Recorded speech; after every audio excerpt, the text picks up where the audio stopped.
1989 admission ચાલે એટલે તો બધાની મુલાકાત લીધેલી જ છે છતાં પણ આવવાનું થાય તો વેલકમ તમને આમંત્રણ આપવા આવ્યો છું.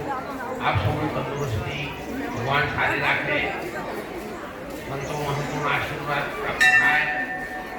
હાલ તો કળિયુગમાં રામદેવજી મહારાજે જેટલા પરચા એમના જીવનમાં પૂરેલા છે, એમની હયાતીમાં આવા અવતારી પુરુષોની પરચા પૂરેલા છે, એટલા પરચા આખા વિશ્વમાં કોઈ દેવી દેવતાઓએ પૂરેલા છે. એવું કામ રામદેવજી મહારાજનું છે. પણ આપણી સંસ્થા એમના માટે કેવી છે એના ઉપર આધાર છે. આપણે બીજ વાઈએ બાવળિયાનું મોબા ક્યાંથી ફળે?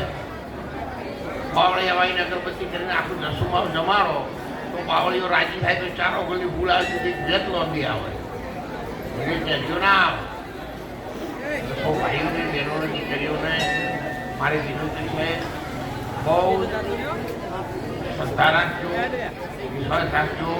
ભગવાને તમને કંઈક આપ્યું હોય પછી આપ્યું એમાંથી કંઈક આવા ધર્મ સ્થાનોમાં, આવા દેવસ્થાનોમાં, રામદેવપીર મહારાજની જગ્યામાં, ભોજનાલયમાં જેમણે આપ્યું છે એમને હું વંદન કરું છું. અને આપણે સૌ ભેગા મળી અને ઉત્તરોત્તર આ સંસ્થાની પ્રગતિ થાય એ રામદેવજી મહારાજને પ્રાર્થના કરી. જ્યારે એનું મુહૂર્ત કરવાનું હતું ત્યારે અહીંયા બહુ ખાટો ને એવું હતું. એ વખત અમે ભાવસિંહભાઈ સાથે હતા અને આ સંસ્થાના આપણે એ વખત પૂરી કરી ત્યારે હું સરકારી નોકરી કરતો.